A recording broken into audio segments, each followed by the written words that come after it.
Alright, ladies and gentlemen, welcome back to the channel World of Wrestling. Here we go. We're going to discuss about AEW Dynamite for August 26th, 2020. Actually, that is incorrect. Today is August 27th, 2020. Sorry about that. I got my days mixed up. I'm thinking today's Wednesday when yesterday was actually Wednesday. Holy shit. Alright, anyway guys, let's go ahead and discuss about AEW Dynamite for August 27, 2000 review. And let's just go over this entire card. Some of the storylines were fantastic building up towards this AEW All Out pay-per-view. I am really intrigued on this event. They've finally given us an idea of what direction they're going with Adam Hangman Page and Kenny Omega and the Young Bucks and who's being the heels, who's being the faces here. And it looks more than likely that Hangman Page is going to be the heel in this situation along with FTR. And the Young Bucks and Kenny Omega are finally going to be as one part of the Elite.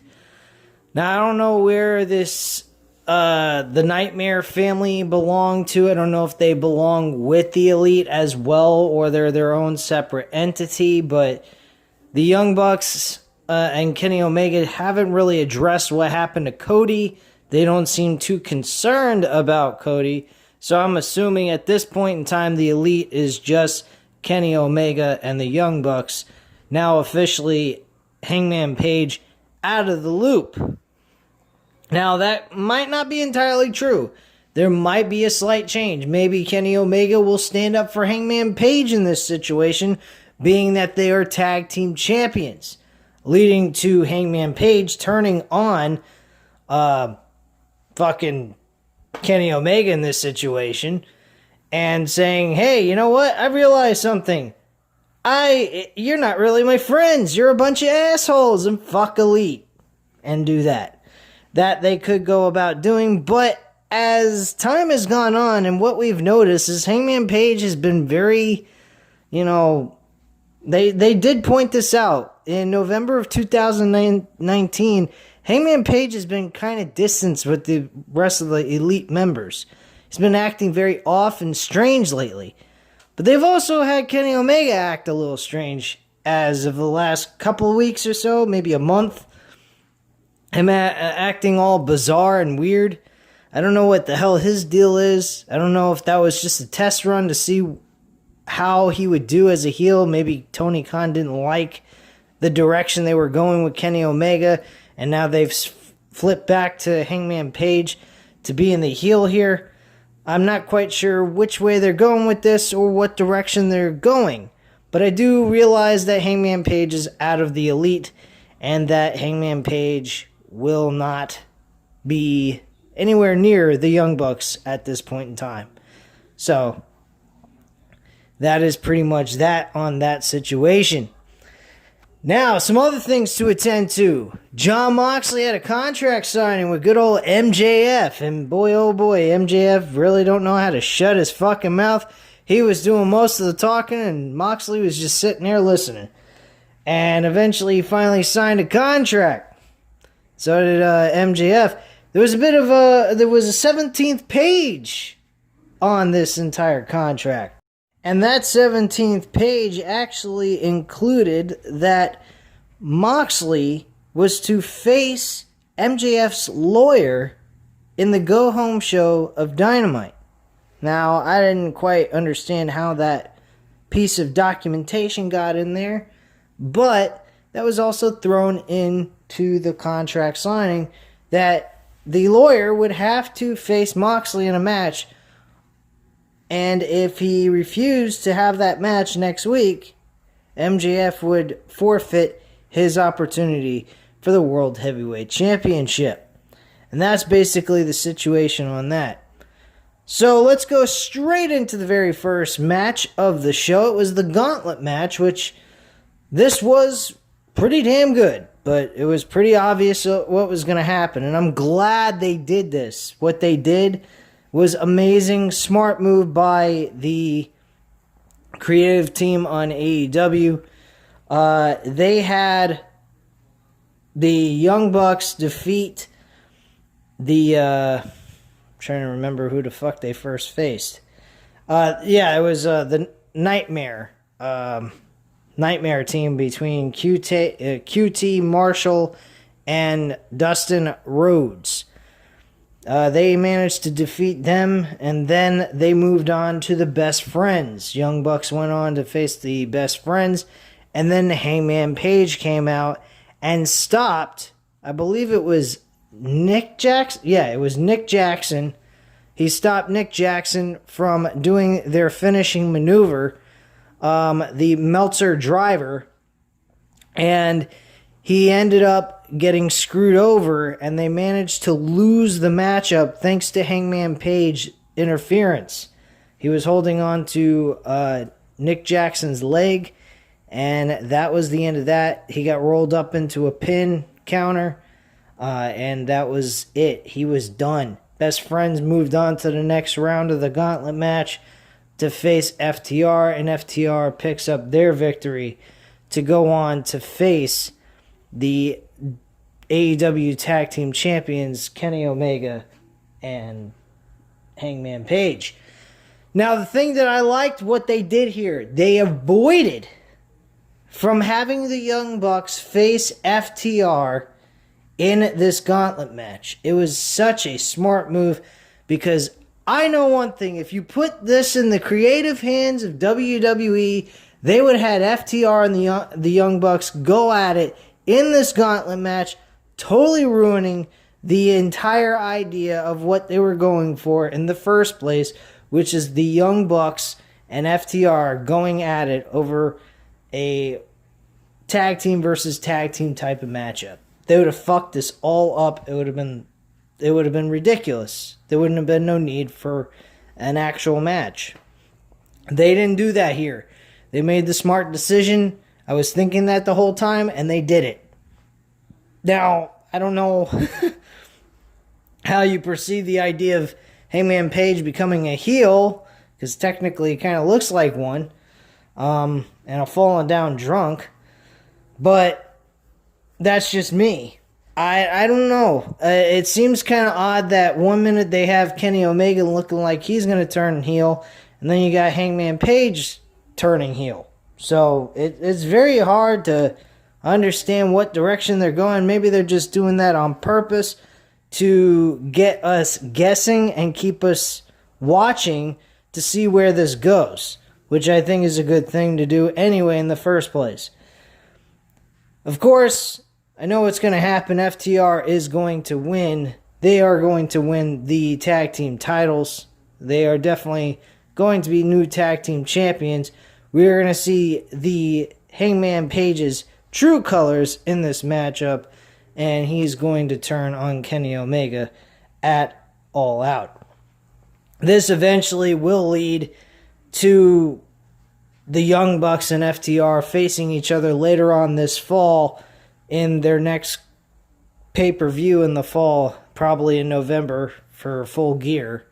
And we will see those two teams going at it over the tag team titles. Would I go with the Young Bucks winning the tag team titles?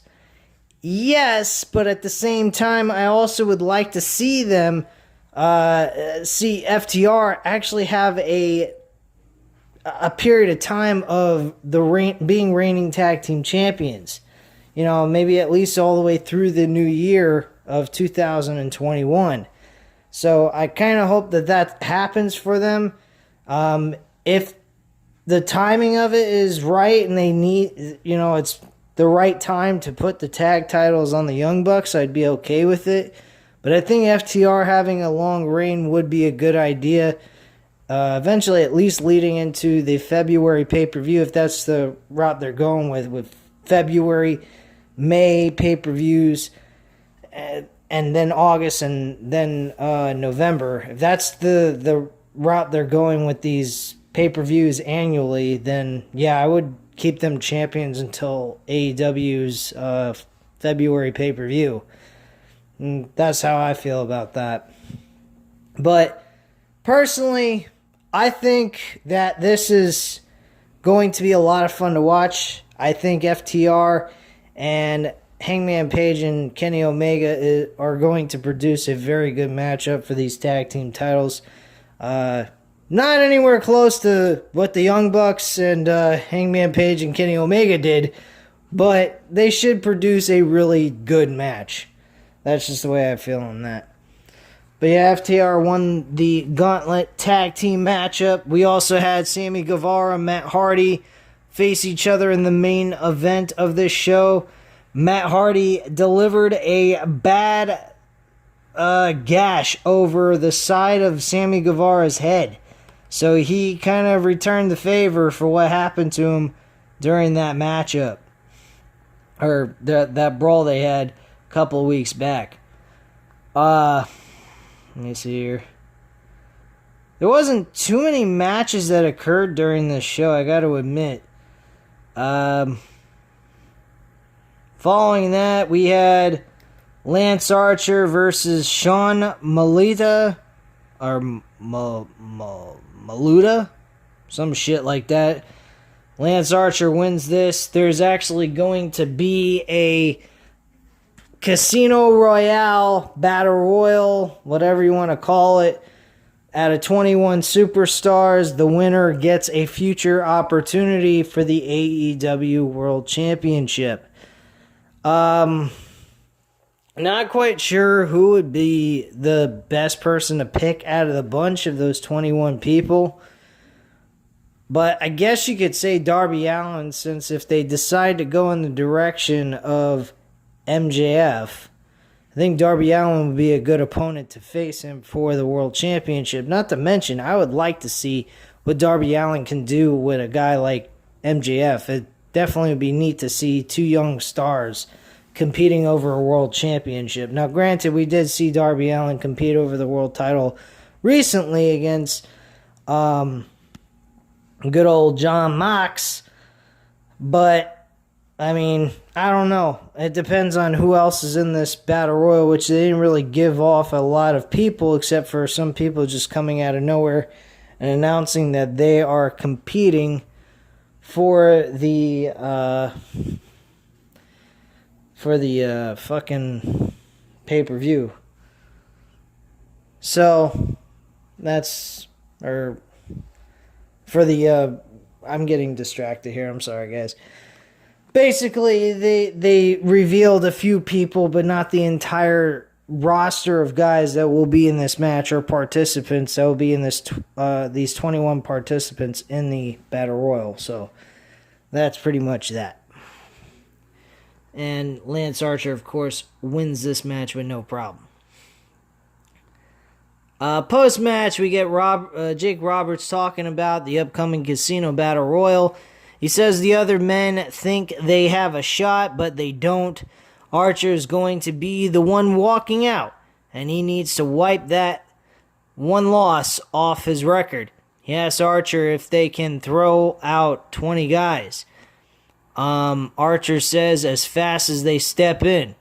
They're going out because everybody dies. Okay, what a joke that is. They also mention that they have Taz come out with Ricky Starks and Brian Cage. They will be participating in this Battle Royal. A lot of heels going into this. Not too much mentioned about the faces outside of Darby Allin. So I'm not quite intrigued here yet because they ain't got any faces going into this except for Darby Allin. And honestly, let's be real. I've come to the assumption that we are definitely going to see MJF win this championship. I mean, you can't have MJF lose to Jon Moxley without Moxley using the paradigm shift. It would make MJF look weak. And that kind of gave it away in my personal opinion, because I'm seeing that that's the case. There's no way you could go ahead and have MJF lose to Moxley without him being able to use his finishing maneuver. If Moxley can't use the finisher and he still beats him on top of it, that just makes MJF look like a fucking complete waste. And it makes him look like a joke, actually. So, I don't particularly see MJF losing this match. I see him winning now at this point, based on the situation that they got this whole entire matchup in. So, I mean, it should be interesting seeing how Moxley tries to attempt to retain his championship. Those are always fun. I mean, one match that I saw that was similar to that was Shawn Michaels and Randy Orton in 2007 Survivor Series over the WWE Championship, and he couldn't use the Sweet Chin Music on Randy Orton since he connected it so many fucking times. So Randy Orton told him that he can't go ahead and use it, and Orton couldn't cheat or he'd lose his championship, which was a good match. It was actually the best match on Survivor Series in 2007. It blew away that fucking Hell in a Cell match with Undertaker and Batista. So, there you go. But, nonetheless, it should be an interesting matchup, seeing those guys compete over the titles. Darby Allin also made an appearance during this whole segment because Ricky Starks was out there with Taz and Brian Cage. He attacked him, got a little bit of revenge of what happened to him a week or two ago. And backstage, MJF is wearing a neck brace using a walker. Makes his way to the ring. MJF feels like one of his campaign guys are laughing at him. MJF says he better not. MJF slowly makes his way to the ring for tonight's contract signing. And I already went over all that.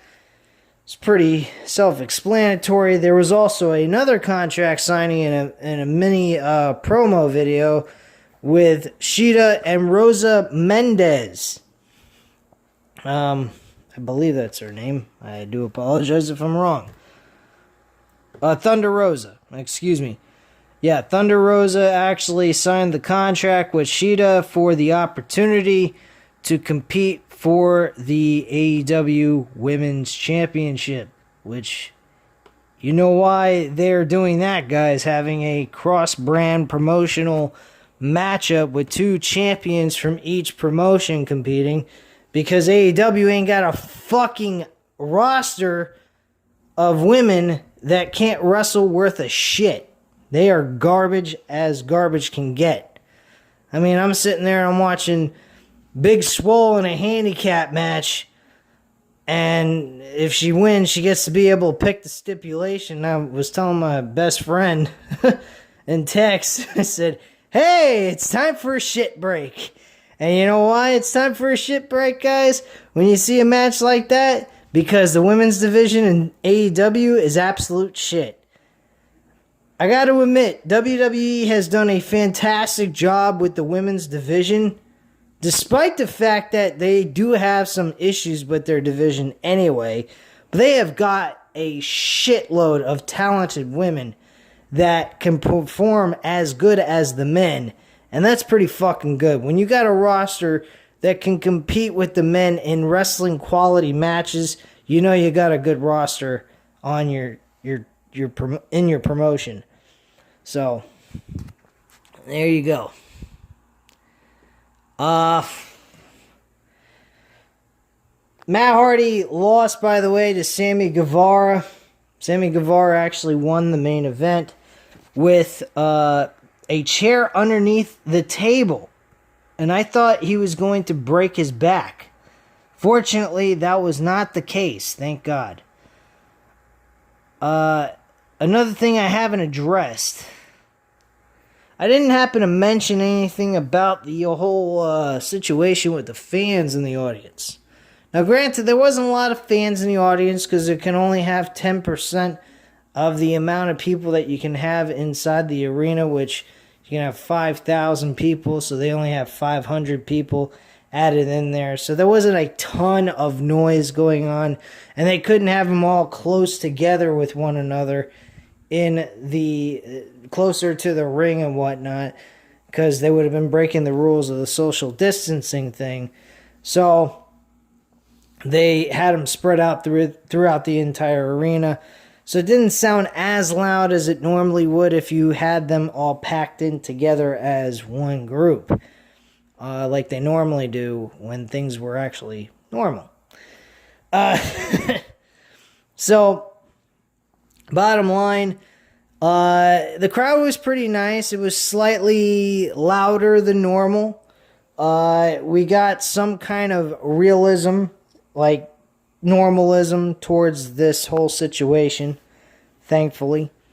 But that's pretty much that. Not much to say on that. It was pretty okay. And it was nice to hear the crowd a little bit.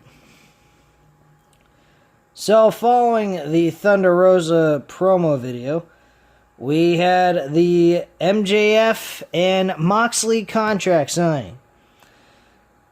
And Moxley was told by MJF that he learned his wrestling skills from guys like a Terry Funk, hardcore wrestlers that you would think of. While MJF learned his wrestling skills from a guy like Tully Blanchard, which I'm surprised they haven't had him part of Tully Blanchard's group. Which I think, if you really think about it, Tully Blanchard, MJF, and FTR would be a really great combo. I think they would make a great faction. Now, Hangman Page looks like he would fit great with FTR, though. But him and Hangman, FTR and Hangman Page and MJF together as a part of a faction, I wouldn't like that because I can see not MJF, but Hangman Page as a future world champion down the line. So him being tied with MJF would kind of stop him from being able to go after a title because you can only have one guy as the top guy in that faction. And Hangman Page wouldn't be able to do that. So it wouldn't really work with him and MJF together as a team with Tully Blanchard and FTR. So that's kind of unfortunate. But if they wanted to even go in that direction with MJF and FTR together with Tully Blanchard, I would be totally cool with that. But I don't want to see Hangman Page out in the cold. So him being with Tully Blanchard and FTR would be a good thing for them to do anyway. And that's the direction they're going anyway, so they might as well stick with it. So MJF heads out to the ring for the contract signing and sits on one side of the table with the rest of the campaign crew. Moxley makes his way down through the stands. Big reaction to Moxley from the fans. Moxley sits at the other side of the table, and commentary notes that Moxley is number one in this year's PWI 500 of the top 500 best wrestlers in the world. I couldn't believe it when I heard it. I couldn't believe that Moxley got ranked number one out of 500 people. That is fucking outrageous. I really cannot believe that. There had to be something he was doing during the year that gave him the ability to be ranked number one. Because outside of what he was doing with his character, his in-ring work wasn't exactly number one best wrestler. I'll tell you that much. I mean, I don't understand how he got ranked number one, but I really need to look at that because I kind of was agreeing with Chris Jericho. Jericho was pissed off. I don't blame him. Jericho had some good matches as world champion, number one. And number two, he was very entertaining. I mean, granted, Moxley's entertaining as fuck. But his matches aren't exactly always great. They're decent sometimes when he's having an off day. But in more cases than not, they're good, but he has not lived up to the level of Chris Jericho. And Chris Jericho, I know, granted, is an older guy than Moxley, but Jericho has reinvented himself. He reinvented everything he has done in professional wrestling and has made it better. Even with his lack of, body appearance, being that he has somewhat of a beer belly going on, he has still has remained entertaining for the character he portrays. I mean, he came up with 2 fucking great catchphrases for his character, the Le Champion and the Demigod, based off of the whole fucking rating situation. I think it's fucking great. He's funny as hell. His commentary is amazingly funny. He's not exactly the greatest commentator in the world. He messes up on what he has to say, but what do I have any right to say that? I'll fuck up every time I talk on here. But my point being, he is fucking hilarious at what he does. He's funny even if he's not... If he couldn't wrestle anymore, he would still be relevant in professional wrestling in some way, shape, or form, some way, somehow. He would have some ability to be on live television with his character. He could be a great manager. He could be a fucking amazing commentator.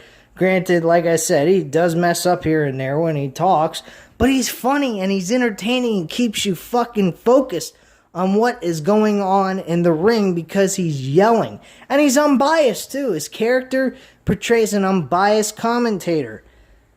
So, I truly like Jericho as a commentator down the road.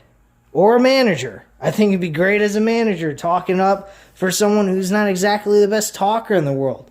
I mean, you could put him up with Brian Cage. I think he would probably do a good job with him, even though Taz has not done a bad job with Brian Cage. That whole FTW championship, that fucking FTW championship's got to go. That title is worthless. I don't even know why the hell they gave it to him. So, whatever on that situation. But continuing on here. So, MJF goes ahead and signs the contract immediately. Moxley isn't so fast. MJF says he knows most contract signings end in a brawl. After Moxley's gutless attack, as much as he wants to come over and smack Moxley, he's going to hold off. Try to do something a little bit different with his contract signing stuff. So he tells Moxley to follow social distancing. Kind of like his hairline. I thought that comment was fucking great. Moxley says he'll get there one day. He just needs to hit puberty first. That was a great comeback by Moxley. These 2 guys play off each other in this segment very well. Gotta give them credit. Very, very good job. So MJF goes on and refers to crazy one-trick pony Jon Moxley. But MJF says he may have been wrong about the champ. He's good. Real good. An actual badass. MJF brings up about Mike Tyson being backstage at one show and saying he wouldn't want to fight Moxley in a dark alley. Okay. I don't know why he would be afraid of Jon Moxley for. I think Mike Tyson's a person I wouldn't want to face in a dark alley. That motherfucker would knock me out with one punch. I actually wouldn't want to face him in any place. MJF says at All Out they won't be in an alley. They will be in a professional match. And that's where Moxley is in danger because MJF is a wrestling prodigy.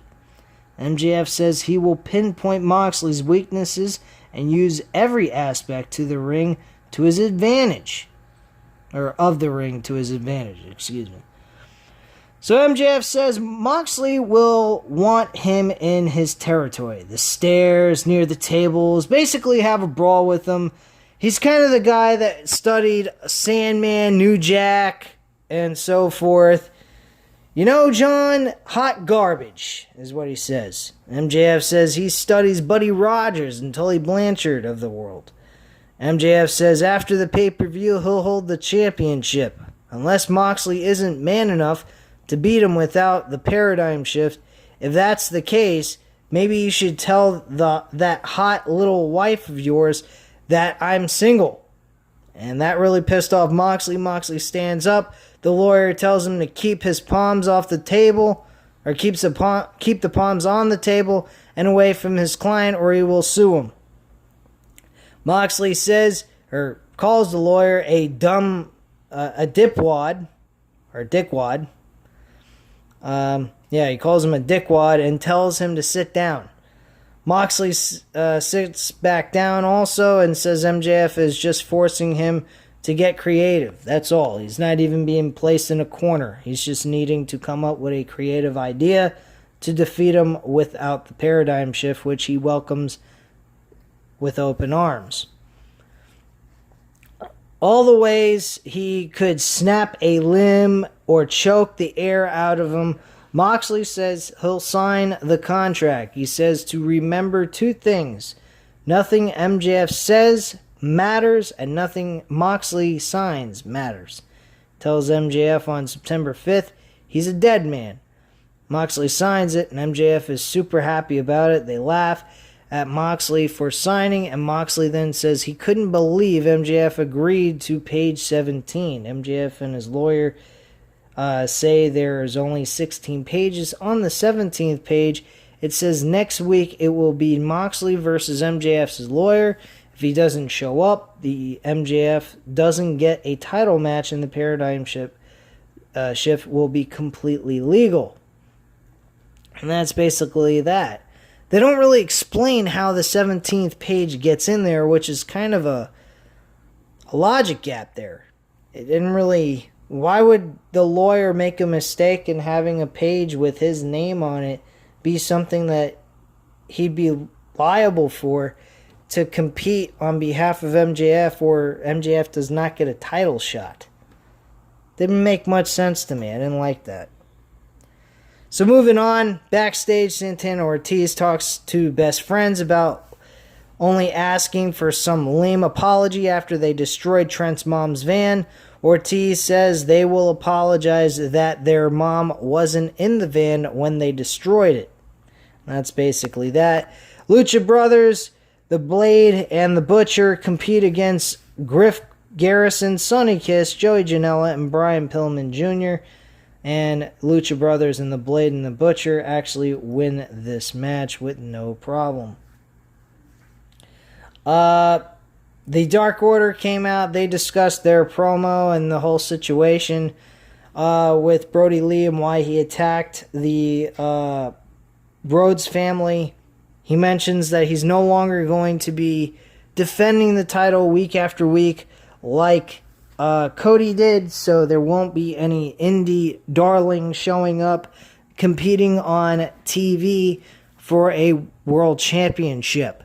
He also introduces their newest member, who is called Anna J. The Queen Slayer is her catchphrase slogan for her character.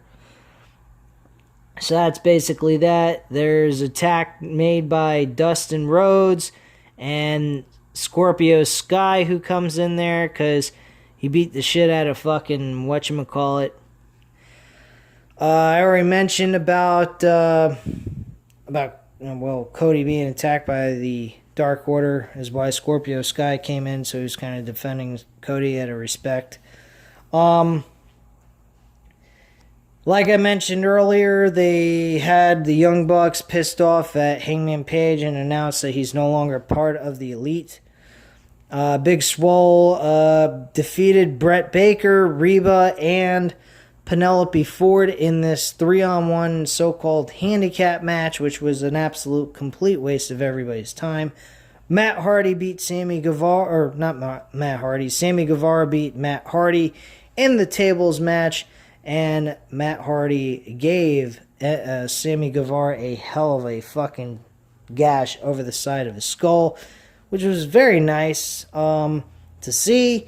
A little bit of blood doesn't hurt anyone sometimes, and sometimes it's called for it, especially in a hardcore matchup. It's definitely needed. Anyway, guys, that's pretty much it. I'm running out of time here. My memory on my phone doesn't have much time left over here, so I'm going to cut it a little bit short. But at this time, guys, you know what to do. Hit the like button if you like this video. Hit the subscribe button if you're not subscribed to the channel. And of course, as always, leave a comment down below. I'll definitely get back to you on that. And I thank you very much for watching, and stay safe, guys. Bye.